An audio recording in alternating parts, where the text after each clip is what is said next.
Então, acho que a gente pode dar seguimento ao vídeo passado. Olha, se você não assistiu o vídeo passado e não quer assistir, não tem problema não, tá? Esse vídeo vai transcorrer em um pensamento e você pode ficar só com ele.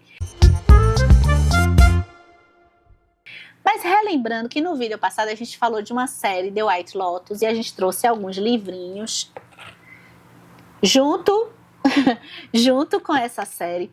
E a gente vai seguir em um tema que eu ando fazendo fio condutor esse ano para a gente discutir aqui, eu apresentar 2 livros para vocês, que é o tema das nossas relações contemporâneas, do nosso mundo contemporâneo. Já passaram aqui nos canais, bem, tem uma série aqui no canal que se chama Tecnologia e Nossas Relações, que eu estava lendo livros mais relacionados ao impacto da tecnologia nas nossas vidas, mas nesse tema do contemporâneo mais amplo, a gente, esse ano, já tivemos o Doppelganger, um vídeo muito legal para você conhecer esse livro, que o melhor até agora, nessa temática. Passamos também já por A Marca Humana, que é ficção, com Philip Roth. Pensamos o tema do sexo, e com uma filósofa que se chama Amia Srinivasan, com o seu livro Feminismo no século, Direito ao Sexo, Feminismo no século XXI, conversando um pouquinho sobre a série Adolescência. Você não sabe o que série é essa? Ah, com certeza você sabe, não é possível. E agora chegamos eu quero passar por 2 livros que são assuntos diferentes, mas estão dentro de pautas nossas aqui do contemporâneo, né? Do nosso contemporâneo, que é o Repicracia, Fabricando Cidadãos Felizes, de Edgar Cabanas. O Edgar, ele é um psicólogo espanhol que fez toda a sua formação em Madrid, e tem a Eva Illouz, que nasceu no Marrocos e é uma socióloga, tem uma carreira super vasta. Ela teve a graduação na Universidade de Paris, e depois aí tem uma lista imensa aqui atrás das outras formações dela, tá? E o próximo livro já é mais para a área da filosofia, que a gente tem uma pesquisa misturando a sociologia com a psicologia, e aqui a gente tem a filosofia de Susan Neiman. Eu fiquei encantada com ela, tá? Com esse livro que se chama A Esquerda Não é Woke. Foi uma indicação do José Luiz Godoy, eu não sei se vocês acompanham ele é um jornalista crítico literário, e que tem alguns mini podcasts indicando livros na Rádio CBN.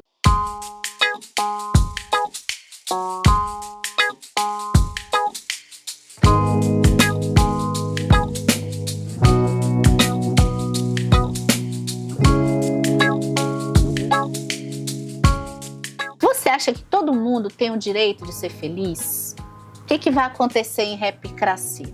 Repicracia é um livro que vai criticar esse centro de autossuficiência que traz pra gente o direito à felicidade, como se a única coisa possível que nós temos que buscar, e ela é possível, ela pode ser fabricada, é a felicidade. A Eva e o Edgar vão confrontar uma linha de psicologia que foi surgindo aí no final da década de 90, e que eles chamam aqui de psicologia positivista.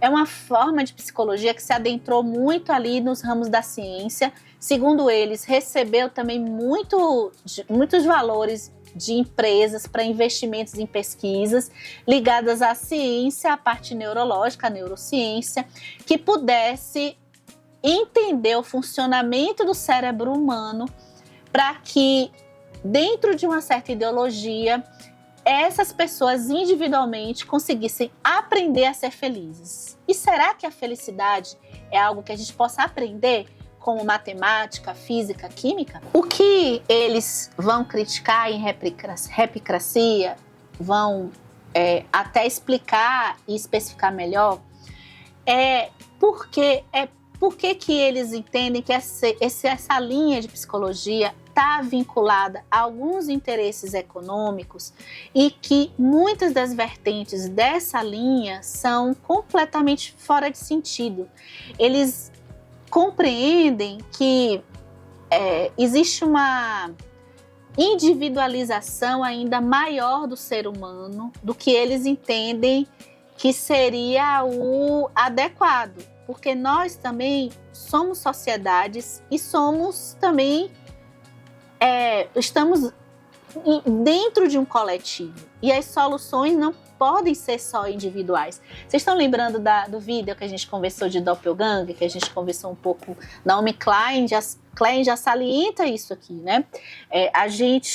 Existe as vertentes que estão muito aí também no progressismo e no conservador, neoliberal, conservador também, em que eles atribuem também aqui muito essa coisa do neoliberalismo, a vinculação os interesses de várias corporações para esse tipo de psicologia. Eles vão investigar por que será que foi, né? Então, como é que se comporta esse tipo de psicologia? Eles começam falando de um filme que eu acredito que você já assistiu, é um filme bem conhecido, que se chama A Procura da Felicidade, que é protagonizado pelo Will Smith e o filhinho dele, quando ainda era uma menininha, uma criança, em que é a história de um homem muito pobre que vai sozinho, vai ser estagiário, vai sofrer, só que ele sempre vai ser positivo, ele sempre vai passar, inclusive, uma ideia de felicidade para o filho, e ele está sempre passando a ideia de que tudo depende dele, que é ele que vai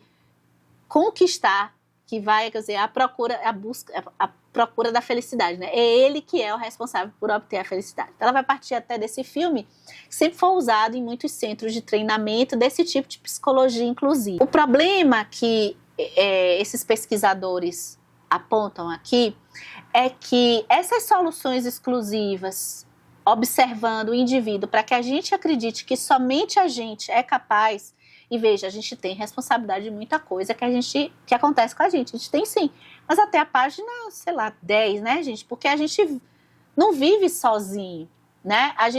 Até se você for fazer a coisa mais idiota, que é pedir, sei lá, por um aplicativo, uma comida, o fato dessa comida chegar não foi porque você pediu unicamente, foi porque tem toda uma rede sistêmica de quem está lá trabalhando por trás do aplicativo, de quem está lá no restaurante fazendo a comida, do cara que vai entregar, de quem fez aquela embalagem e desde quem plantou aquela comida que você está pedindo. No primeiro capítulo aqui, então, eles vão apontar a relação que tem desse tipo de psicologia que surgiu e a política, como que algumas linhas políticas se relacionaram com essa linha psicológica de modo a perceber a vantagem de que pessoas poderiam ficar mais, ver as inoperâncias governamentais ou até as estruturas de poder de algumas organizações e instituições de forma mais nebulosa, porque se a responsabilidade está toda em mim, se eu tenho que me satisfazer, se eu tenho que buscar a felicidade, então eu sou responsável por tudo. Então, até quando eu sou demitida, por exemplo, é um discurso que eles vão mostrar aqui, que o discurso da demissão foi, inclusive, montado com um estudo neurológico para que o discurso da demissão fosse na linha de que, na verdade, você está tendo uma nova oportunidade e não que você perdeu o seu emprego. Tem diversos exemplos outros aqui também, de linhas de discurso que foram estudadas para que funcionários e trabalhadores se sintam mais responsáveis pelo que acontece com eles do que as instituições que eles estão trabalhando. E quando as organizações de trabalho, né, quando todas essas empresas, pequenas empresas, médias, grandes, se apropriam dessa forma de psicologia, elas estão também fazendo essa nova lógica de trabalho, em que a gente até já falou aí nos livros do Byung-Chul Han, que a gente sai da sociedade de controle para a sociedade de desempenho. Então, na verdade, não tem mais um controle hierárquico e somos nós mesmos que estão cobrando o tempo todo, não temos mais um horário fixo, a gente está trabalhando todas as horas porque tem um celular e alguém tem que comunicar com a gente qualquer hora do dia, hora de trabalho. Então, todas essas novas formas de trabalho combinam com a psicologia positiva, porque é você que tem que se fazer a gestão do seu tempo. É você, unicamente você, e claro que não estou dizendo que nós não temos que fazer. O que eles estão colocando aqui é como que é um viés exclusivo de responsabilidade nossa. E aí chega num ponto também que é legal que eles comentam da felicidade é mercadoria. É só a gente chegar lá no Instagram, no TikTok e ver quantos produtos de saúde e de promessa de cura, e isso passa com The White Lotus, que é a série que a gente conversou no vídeo anterior. Porque toda essa coisa da cura, da personagem da Tânia, para quem, não é spoiler, tá, gente? Para quem assistiu ao vídeo também, completar, ou então se você quiser, você volta lá, né? Vai lá no vídeo. A personagem é uma personagem da primeira temporada da série The White Lotus, que a gente conversou no vídeo anterior, e que ela chega lá no resort de alto luxo e ela tá vivendo um luto da perda da mãe, ela tinha uma relação complicada com a mãe. E existem produtos nessa lógica capitalista que vão trazer a cura, que vão trazer de certa forma, a cura para o luto, para o sentimento de perda. E é todo esse mercado de saúde, da área de psicanálise, que está cada vez crescendo com produtos mais caros. A parte de saúde, de alimentação, vive isso também. Tem uma oferta muito grande de alimentos, mas tem nessa parte de pureza, né? Se você quiser, alimento orgânico, é aquele alimento que veio mais fresco, é o mais caro. E todos esses tratamentos ligados aí ao Oriente, lá na série a gente vê a questão da cultura ali do Havaí, de pessoas nativas, mas que existe essa fetichização, né? O próprio orientalismo, o livro Orientalismo, estou olhando para o meu aqui, do Said, que eu já falei aqui no canal, que mostra essa nossa, de uma certa... Eu particularmente, eu gosto muito de algumas coisas da medicina chinesa, né, com a acupuntura, e a indiana. E a gente entra, e a medicina indiana também, medicina, né, mas a questão de trabalho de corpo indiano, eu acho interessante. Mas existe esse imaginário de que existe um mercado aí, e o imaginário de que essa coisa é isso que vai me curar de algo que muitas vezes está dentro de mim e que envolve questões e relações entre humanos e que depende também de algumas estruturas para eu poder pensar, eu como indivíduo, e me organizar com vizinhos, com comunidades que tem alguma coisa que não está legal aqui no meu bairro, por exemplo.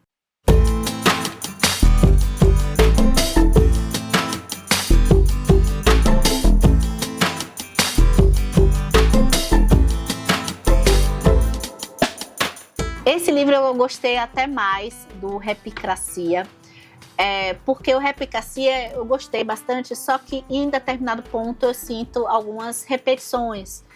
Aqui eu achei a forma de organização do texto da Neyman melhor, e a gente tem outro assunto aqui, que é o assunto do woke e da esquerda. Se você é sensível a esses assuntos, é melhor talvez você não assistir esse vídeo. A Susan Neyman, ela vai fazer uma provocação que eu acho, uma sensação, que não vai agradar pessoas firmemente posicionadas na esquerda e tampouco as pessoas firmemente posicionadas à direita reacionária. Então ela está ali em uma outra categoria que ela vai apontar o woke, né? Ela vai apontar duas coisas que, primeiro, que o woke está sempre vinculado à esquerda, e ela vai dizer por que ela entende historicamente que não. Ainda que hoje o posicionamento woke esteja muito preso ao posicionamento de esquerda, ela vai dizer que na teoria não era assim que a gente deveria explicar. Ela vai explicar, a gente deveria perceber que é justamente o oposto. O posicionamento woke, ele é mais até reacionário do que originalmente se apresentou o pensamento de esquerda. E ela vai desconstruir uma coisa que eu já li em outros livros, que é o tal do cancelamento do pensamento iluminista como um pensamento causador de toda a lógica colonial negativa e todo o pensamento eurocêntrico. Então ela vai mostrar que apontar algumas coisas que sim, o pensamento eurocêntrico que veio da Europa, mas que o pensamento iluminista, ele teve um ponto de partida que ela considera ser o ponto de partida do pensamento de esquerda, que buscava contrapor as estruturas de poder que eram baseadas no divino, ou seja, eram os reis que eram designados por Deus, e do monopólio do conhecimento que estava ali dentro das instituições da Igreja Católica. E o iluminismo, ele parte, uma das coisas que ela vai falar, de uma época que é logo depois da Idade Média, e que se aconteceu um banho de sangue em termos de mortes de mulheres sendo queimadas por bruxaria, homens sendo presos e apodrecendo em calabouços. E esse racionalismo, que hoje é muito criticado, e ela tem críticas a esse ultra-racionalismo, mas esse racionalismo, ela considera uma revolução de se trazer o que ela entende que foi o início de se falar em direitos humanos. E o início de o que ela chama de pensamento universal. Ela entende que o que antes, a pensamento de direita, ela está antes da Revolução Francesa, tá? Pelo que eu entendi aqui. Porque a gente tem todo o surgimento aí da coisa do esquerda e direita aí na Revolução Francesa. Ela está antes. Então, ela está dizendo que no pensamento iluminista, ela vai trazer muito o Kant aqui, ela vai mostrar alguns exemplos, né? Que o cancelamento deles é feito por uma espécie de anacronismo, e não que eles não tivessem em suas vidas privadas alguns comportamentos que, sim, misóginos, racistas. Alguns, ela vai mostrar aqui, inclusive perceberam isso e depois mudaram, se redimiram não, teoricamente, né, em termos de texto, comentaram, agregando algo estendido a outras raças e populações. O que ela quer explicar, e eu acho que eu entendi a essência da ideia dela, é que se a gente se deslocar para essa época de fim da Idade Média e início do pensamento iluminista, inclusive depois eu quero estudar mais, porque eu vi que tem diferença do iluminismo francês para o iluminismo inglês para o iluminismo alemão. Mas ela está dizendo que a ideia de trazer para um julgamento ou para as lógicas de comportamento a razão e não a fé trouxe muito mais uniformidade, universalidade em respeitar culturas do que o que se prega hoje. Eu nem falei muito da Susan Neiman, mas ela é uma filósofa que ela é de Harvard e ela fez o doutorado dela lá em Berlim, na Alemanha. Ela estudou muito o Kant e ela estuda a filosofia antiga também, clássica. O woke, ele é conhecido, vocês podem até completar aqui nos comentários, mas o woke, ele é um termo que surge até muito antes dos anos 2000, que ele vem de um termo desperto, de pessoas que estão o tempo todo vigiando, é muito a letra escarlate do Nathaniel Hawthorne, pessoas que estão o tempo todo vigiando comportamentos que estão errados, né? Hoje, eu posso simplificar, ela coloca aqui, que estaria no movimento de esquerda ultra radical. O que ela vai apontar aqui é que esse tipo de movimento, ele está mais agregado ao que antes era o pensamento da direita, porque esse é um movimento que só dialoga com a sua própria tribo. Na verdade, ele propaga o que ela vai explicar dos dois conceitos. Existe o conceito do universalismo, que seriam temas que nos unem. Eu posso citar na literatura, por exemplo, alguns livros que a gente percebe temáticas que nos unem. Por exemplo, o tema da morte, o tema do amor. É um tema que nos une independente em sua essência. Quando o autor consegue entrar na essência, a culpa com crime e castigo, meu Deus, como que pode ter diferença? Na parte prática, a gente sabe que temos diferenças. Óbvio que a gente é constituído a partir das nossas experiências, e nossas experiências são diferentes. Em termos de pensar o todo, a gente é ser humano e tem algo que vai nos unir.